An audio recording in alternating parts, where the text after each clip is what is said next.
Hi everyone, this is Abhishek. Welcome to Kalam IAS. तो finally UPSC का GS paper 1 has been concluded और इसमें 3 part होते हैं that you all know. The parts are society, geography and history. So I will be taking the history वाला part और इसमें हम क्या करने वाले हैं, will do a quick analysis, trend analysis की क्या रेलेवेंस है पीवाईक्यूज का, और भी क्या चीजें हैं, नंबर्स कितने आ रहे हैं, रिपीटेबिलिटी क्या है, रिपीटेबिलिटी के चांसेस क्या हैं, क्वेश्चंस रिपीट हो रहे हैं, डिफिकल्टी लेवल क्वेश्चंस का क्या है, क्या चेंज हुआ है कि नहीं, कि इन लाइन विद पीवाईक्यूज ही है, रेलेवेंस पीवाईक्यूज का अभी भी उतना है कि घटा है, इन सारी बातों को will discuss one by one. ठीक है, तो पहले नंबर ऑफ क्वेश्चंस देख लेते हैं कि कितने क्वेश्चंस पूछे गए आपके हिस्ट्री वाले सेक्शन से। ठीक है, तो अगर ट्रूली हिस्ट्री की बात करें तो देयर आर 5 क्वेश्चंस। ठीक है, विच इज फ्रॉम हिस्ट्री। ठीक है, क्रूड हिस्ट्री का पार्ट है। 5 क्वेश्चंस रहते हैं। मिक्स टाइप ऑफ क्वेश्चंस में 2 क्वेश्चंस को we can put in mix type of the question. तो वो जो हमारा बैलेंस है ऑफ 75 मार्क्स वो मेंटेन्ड है। ठीक है, तो balance of 75 marks from the section of history is still maintained. ठीक है, तो क्वेश्चन देखते हैं क्विक एक बार। तो first question was explain the role of geographical factors towards the development of ancient India. The first question 150 words में। Second question was what was the difference between Gandhi and Tagore in their approach towards education and nationalism. Same 150 words. ठीक है, गांधी का और टैगोर का approach towards education and nationalism ये discuss करना था। ठीक है, आप देखेंगे कि थीम, अगर रिपीटेबिलिटी ऑफ थीम की मैंने 1-2 एग्जांपल्स आपको दिए हैं, I have putted only 1 to 2 examples.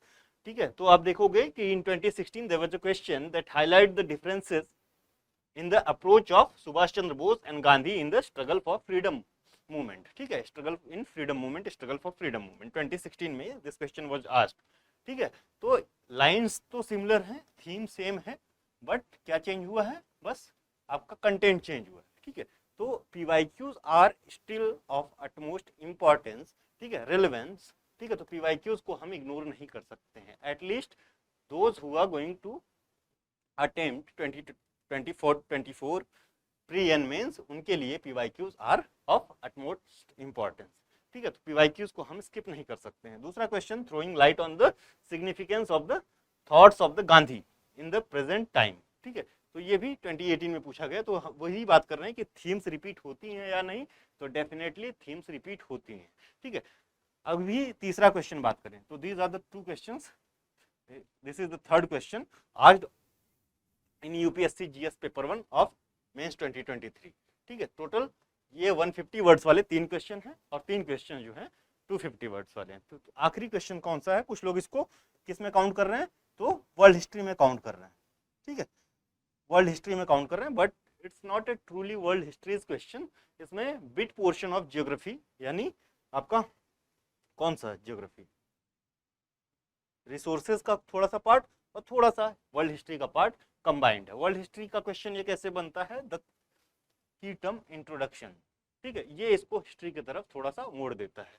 तो bring out the socio economic effect of the introduction of railways in different countries of the world, वो 150 वर्ड में लिखना है। तो इसमें पॉइंट्स बहुत ज्यादा किसी को के पास नहीं होंगे। हम कहां से स्टार्ट कर सकते हैं, तो we can start this question from the perspective of India. ठीक है, डलहौजी को सेंटर में रख के we can start writing this question. ठीक है, तो इसको अटेम्प्ट किया जा सकता था और सारे लोग, विश्वास कीजिए, ऐसे क्वेश्चंस अगर आते हैं तो सारे लोग एक ही तरह का थोड़ा सा जेनेरिक टाइप ही आंसर लिख के आएंगे। ठीक है, तो इसमें बहुत ज्यादा चिंता करने की या परेशान होने की बात नहीं। ठीक है, तो these are the 150 words question, 3 question थे। अभी देखते हैं 250 वर्ड्स में कौन कौन से क्वेश्चन पूछे गए। ठीक है, तो पहला क्वेश्चन जो आया, first, what are the main features of Vedic society and religion. ठीक है, main features of Vedic society and religion. तो सोसाइटी और रिलीजन मतलब एक पार्ट क्वेश्चन का ये हो गया। ठीक है, do you think some of the features are still prevailing या relevant in the today's society, तो ये दूसरा पार्ट ऑफ द क्वेश्चन है। तो 2 पार्ट में ये क्वेश्चन है, 250 वर्ड्स में थोड़ा सा लेंदी लिखना होगा आपको। ठीक है, बट ये आपका जो क्वेश्चन है वो क्या है, ट्रेडिशनल टाइप ही क्वेश्चन है। ठीक है, तो question is of traditional nature. ठीक है, तो ये है, इसमें आप जो आपका वर्ना सिस्टम, तो बेसिक जो आपका रिलीजियस वो जो सोशल फैक्टर है, वर्ना सिस्टम। ठीक है, उसके बाद पैट्रियार्की, और जो फैमिली या कुला was the smallest unit of the society. तो ये कुछ इंपॉर्टेंट सोसाइटल फीचर हैं। उसके बाद सेक्रीफाइसेस है, सती प्रैक्टिसेस, इन सारी चीज़ों को आप डाल सकते हो। रिलीजियस प्रैक्टिसेस में भी यज्ञ वगैरह है, यज्ञ वगैरह सारी चीज़ें जो आज भी यूज होती है, तो उनको उस तरह से देख सकते हो। तो ये यहाँ से यहाँ आ गया, but this is the part of example of for this question. ठीक है, now the second question of 250 words is what are the major technological changes introduced during Sultanate period? सल्तनत पीरियड, तो एक पार्ट तो यही हो गया कि what are those technological changes which were introduced during the saltanat period. तो सल्तनत पीरियड कौन सा है, सबसे पहले तो ये आपको क्लियर होना चाहिए। सल्तनत पीरियड कहाँ से कहाँ तक है? तो सल्तनत पीरियड को हम कहाँ से 1206 यानी 1206 टू 1526, यहाँ तक जो भी टेक्नोलॉजिकल चेंजेस इंट्रोड्यूस किए हैं उनको हमको काउंट करना है, उनको लिखना है। ठीक है, तो उसमें हॉर्स स्ट्रिप हो गया, ये सारी चीज़ों को, या अरगट्टा Persian wheel, you all know 2018 prelims में क्वेश्चन आया था, तो ऐसे कुछ पॉइंट्स को आप लिख सकते हो। ठीक है, तो ये एक पार्ट तो ये हो गया, how did those technological changes influence the Indian society. एक पार्ट ये हो गया कि किस तरह से इन्फ्लुएंस किया है। ठीक है, तो अभी एक दो क्वेश्चन हम डिस्कस भी करेंगे। अभी हम देख रहे हैं कि कौन कौन सा क्वेश्चन आया है। तो इसमें जो है ये आपका विपनरी सच एज नावक, पर्शियन बो, रिबक, आयरन स्टरप और नल आयरन हॉर्सू, ये सारी चीजें इंट्रोड्यूस की गई। और इससे क्या हुआ, तो इसको बाद ही में डिस्कस करते हैं। ठीक है, और last question was how did colonial rule affect the tribal in India and what was the tribal response to colonial operation. तो ये सारे जो तीनों क्वेश्चन हैं जो 250 वर्ड्स में लिखने हैं, इनमें दो दो पार्ट्स में, दो या उससे ज्यादा पार्ट्स में इनको एड्रेस करना है।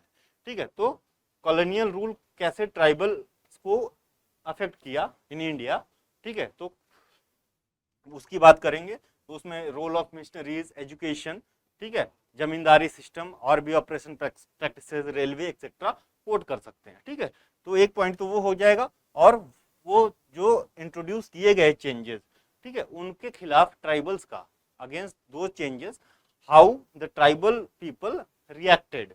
एक पार्ट ये है, इस तरह से आपको एड्रेस करना। तो रिएक्शन में आप डिफरेंट ट्राइबल मूवमेंट्स को कोट कर सकते हो। जैसे कि you can easily put an example कि in 18th century the tribal movements, ठीक है, वो इमीडिएट किसके खिलाफ थे? वो डायरेक्ट ब्रिटिशर्स के खिलाफ नहीं थे या डायरेक्ट जो है गवर्नमेंट के खिलाफ नहीं थे। ये किसके खिलाफ थे? These were targeted towards immediate oppressors. ठीक है, और इनका नेचर उस समय क्या था? वायलेंट नेचर था। धीरे धीरे इनका जो टारगेट हुआ वो ब्रिटिशर्स हुए। ट्रू नेचर ऑफ जब गवर्नमेंट इन्होंने देखा, समझा, जाना, ठीक है, तो उनका जो है ये मूड जो है धीरे धीरे चेंज होता है। एंड वो जो प्रैक्टिसेस भी हैं, इनको लगा कि violence is the not the solution, तो ये वायलेंस से थोड़ा सा नॉन वायलेंस की तरफ मूव हुआ है इनका इंक्लाइनेशन नॉन वायलेंस की तरफ इन 19th या 20th सेंचुरी। ठीक है, तो जो 20th सेंचुरी वाले मूवमेंट है, like Tana Bhagat movement, was non violent movement. ठीक है, तो इस तरह से आप इसको एड्रेस कर सकते हो। ठीक है, आइए एक दो क्वेश्चन करके देखते हैं कि किस तरह से क्वेश्चंस को सॉल्व किया जाए। तो पहला क्वेश्चन ही हम करेंगे द आंसर, ये पीवाईक्यूज हैं, तो एक बार पीवाईक्यूज भी आप लोग जरूर देखेंगे। पीवाईक्यूज का आप स्क्रीनशॉट ले सकते हैं, कैसे रहा the ancient and medieval history questions in UPSC में। ठीक है, तो आप देख लें contribution of Gupta and Chola in Indian heritage and culture, in promoting Indian heritage and culture of that time। तो इसी तरह से है कि आपका सारे के सारे क्वेश्चन जो खासकर आर्ट एंड कल्चर वाले जो क्वेश्चन है वो एप्लीकेशन बेस्ड क्वेश्चन है। ठीक है, उस सोसाइटी को इस सोसाइटी से कंपेयर करना। ठीक है, तो ये बेसिक इनका तरीका है पूछने का। और लगभग आप उठा के पीवाईक्यूज देखेंगे तो कहीं ना कहीं जो उस समय का कोई हिस्ट्री का क्वेश्चन आ गया, यानी आईवीसी का क्वेश्चन आ गया, या मौर्यन एज पे क्वेश्चन आ गया। ठीक है, तो मौर्यन एज में धम्मा पॉलिसी, लेट से कि धम्मा पे क्वेश्चन आया, तो धम्मा आज के प्रेजेंट सिनेरियो में किस तरह से इम्पैक्ट कर रही है, उस तरह से आपका क्वेश्चन फ्रेम हो रहे हैं यूपीएससी। तो ज्यादातर एप्लीकेशन बेस्ड ही क्वेश्चन है। ठीक है, तो ये ध्यान देंगे आप लोग। तो ये कुछ आपके वर्ल्ड हिस्ट्री के क्वेश्चन हैं पीवाईक्यूज। तो वर्ल्ड हिस्ट्री का क्वेश्चन इस बार कुछ लोग बोल रहे हैं, ठीक है, जो 150 वर्ड्स में लास्ट वाला क्वेश्चन है रेलवेज का, समर कोटिंग की the question was of world history. और कुछ लोग बोल रहे हैं कि रिसोर्सेज से ज्योग्राफी का पार्ट का क्वेश्चन है। तो मैं इसको मानता हूं कि this is the nature of that question was of mix type. ठीक है, कैसा था? मिक्स था। तो you can not truly avoid कि वो वर्ल्ड हिस्ट्री का क्वेश्चन नहीं था, और आप ये भी नहीं अवॉइड कर सकते कि वो रिसोर्सेज का क्वेश्चन नहीं था। ठीक है, तो वो मिक्स टाइप का क्वेश्चन था। ठीक है ना। मॉडर्न के जो क्वेश्चन है, एक बार आप इनका स्क्रीनशॉट लेके जरूर रखें, आप कलेक्ट कर लें, आपने देखा ही होगा। तो आप पीवाईक्यूज यहाँ इसको दिखाने की जो मेन इंपॉर्टेंस है कि आप पीवाईक्यूज जरूर करके जाएंगे if you are seriously willing to attempt prelims and mains of 2024। ठीक है, तो PYQs are of utmost important, ये बार बार मैं कोट कर रहा हूँ।